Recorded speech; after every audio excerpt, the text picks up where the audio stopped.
So what we're doing today is we're prepping it for the new owner. So after a week's worth of cleaning and repairing, we're going to pass it on. So we got a deposit last night, and we're going to, hopefully it'll pay out today, and we'll move on to the next project.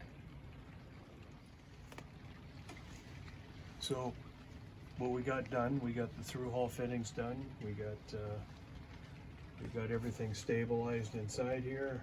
We got it dried up pretty good. And yesterday I got the engine running.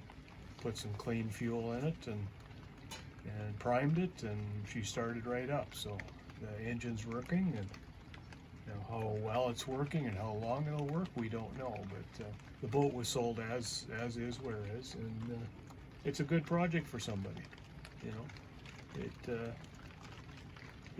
It won't meet our needs, but for a single person or just day sailing, it's a great little boat, and it's certainly well worth fixing.